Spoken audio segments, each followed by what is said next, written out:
finding yourself. Life is about creating yourself. There is no perfect life, but we can fill it with perfect moments.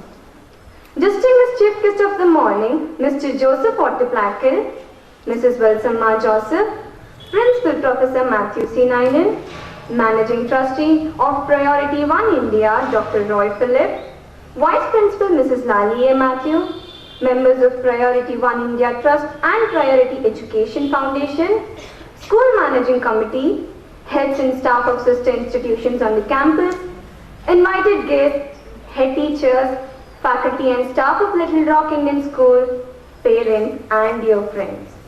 A very good morning to all of you. If someone asks me now, what is there in Little Rock? My answer would be, ask what is not there in Little Rock. I don't find anything lacking in our school. From security to responsibility, our school is perfect in several aspects. Turning a vast 30 acres of land to a school with a difference, with just 3 vans running and now 40 buses. The road till date was the one which was least explored by any, has now become a path for excellence. This is the story of Little Rock. I am fortunate to have a mixed bag of experience in Little Rock. I have learned something from each one of them. Let me share some of them with you. That moment of separation from my brother in the morning and going to a place where I had no clue of anyone is unforgettable. But my class teacher and auntie were the ones who helped all of us overcome the difficulties, loved and cared for us. One activity conducted in KG is worth mentioning. 3 students were called and I was one of them. We were given some bananas and were asked to wait at different places such that no one could see us. The clever me ran behind the door, ate and came back. The teacher asked whether anyone saw us, but our answer was no. She later explained to us that there is one person who is present everywhere and has seen us, and that is none other than God. This sentence always comes to my mind even now when I try to do things secretly. I have the habit of getting back to the past when I am with photographs. I have a big collection of them and each one has something to say. Let me speak about one of them. It was a photograph in which I was dressed in colors and adorned with bangles on the sports day. The photograph depicted my receiving a prize from late Dr. C.T. Abraham, our founder. His words, "Do you like bangles?" are still reverberating in my mind. I must be the luckiest one to receive this compliment. But that day, I just nodded my head and now I wish I had spoken to him. In my lower classes, I came to a situation where I found difficulty in making friends as the classes were shuffled each year. The then head teacher used to call me, speak patiently and advise me. She helped me making so many friends and one of them is my best friend even now. These years helped me to improve my intellectual skills and attitude towards others.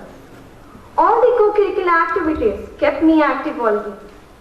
I found joy in taking responsibility and being part of a team.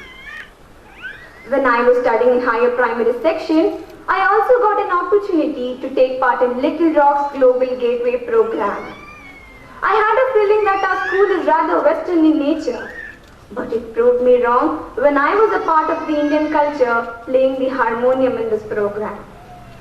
The appreciation I received increased my love and interest in this field. In senior classes, life is different. So many activities along with academics. I just love being busy or else distractions arise around very fast. I would like to share an incident which helped me to understand the worth of Little Rock. In February 2014, there was a painting exhibition organized in Mangaluru where even my painting was displayed. I described about the painting to everyone and finally an unknown elderly man came and asked me, "Are you from Little Rock?" I replied yes. Seeing my astonished face, he told me that with my speaking and interaction, he guessed that I was from LRIS. It was truly a moment of pride. This was a day where I gained public recognition because of my school. My second home, my school, has gifted a lot of things to me. The bus journey, where I had an experience of sitting on my senior's lap and now carrying kids, are the most joyful ones. The gossip in the mess hall, talk with aunties, the silent reading in the library, filling our bottles in the cooler, operating computers in the lab, and the moment of joy to play after exercise in PT period are wonderful. Before, I was that girl who would put her head out of the bus crying to go back home. But now, I'm going to be a girl who will peep through the windows of my house to look at the bus when it will go past my house. I thank my parents for providing me the best second home with best education, support and care. The extracurricular activities and the good command over the language has helped and will help all the students of LRIS to excel in life.